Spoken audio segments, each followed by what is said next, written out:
hello लोगोफोर दिनैनि बे गुबुन मोनसे सर आपडेट भिडिअहाय नोंथांमोन गासैखौबो बराय हरनाय थालायबायदि स' नोंथांमोननिसिम आसा खालामो भिडिअखौहाय जागायनायनिफ्राय जोबजासिम नायलांगोन होननानै एक्चुअली नोंथांमोनाथ' भिडिअनि टाइटेल एबा थाम्बनेइल नायनानै एसेब्लाबो हमनो हाखादोंआनो जानांगौ दे लोगोफोर दिनैहाय आं मा भिडिअनि सायावहाय नोंथांमोननिसिम आपडेटखौ लानानै फैदों स' लोगोफोर आं दिनैहाय नोंथांमोननिसिम संदान आबुं बर' सावथुननि सायावहायनो सर आपडेटखौ लानानै फैदों दे लोगोफोर स' नोंथांमोना बेनिखायनो जायफोरा नायनो इन्टारेस्ट मोनो स' बिथांमोना नायलांबाय थाबानो जाबाय दे एक्चुअली लोगोफोर नोंथांमोनाथ' बे संदान आबुं बर' सावथुननि एपिसोड 1 2 3 बा पार्ट 1 2 3 खौहाय गोबां मानसिफोरानो नायखाबायानो जानांगौ दे लोगोफोर स' लोगोफोर नोंथांमोना दायो बे संदान आबुं बर' सावथुननिनो पार्ट 4 खौबो नायनो हासिगोन दे लोगोफोर एक्चुअली लोगोफोर जा बगाजुलि कमेडियान इउट्युब चेनेलाहाय संदान आबुं बर' सावथुननि पार्ट 4 खौबो रिलिज खालामना होबाय दे लोगोफोर स' लोगोफोर बेनिखायनो जाय बिथांमोना दासिमबो जुदि बे संदान आबुं बर' सावथुननि पार्ट 4 भिडिअखौ नुवाखैबा नायाखैमोन अब्ला नोंथांमोना थाबैनो बगाजुलि कमेडियान इउट्युब चेनेलाव थांनानैहाय नायनानै लाहैदो दे लोगोफोर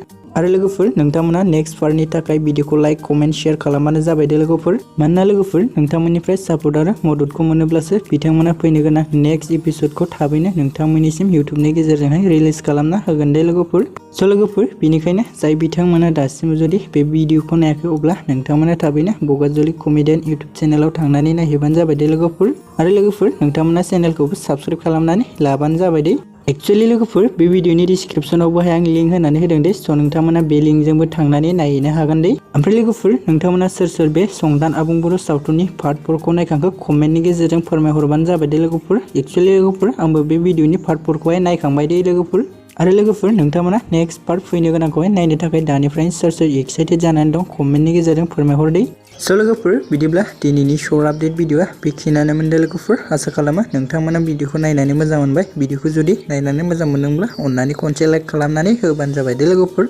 एक्चुअली लोगोफोर फैनो गोनां मोनसे नेक्स्ट पार्टनि आपडेट जुदि मोनोब्ला नोंथांमोननिसिम मोनसे भिडिअजोंहाय शेयार खालामना होगोन दे लोगोफोर स' लोगोफोर नोंथांमोना नेक्स्ट पार्टखौ नेनानै थाबावदो दे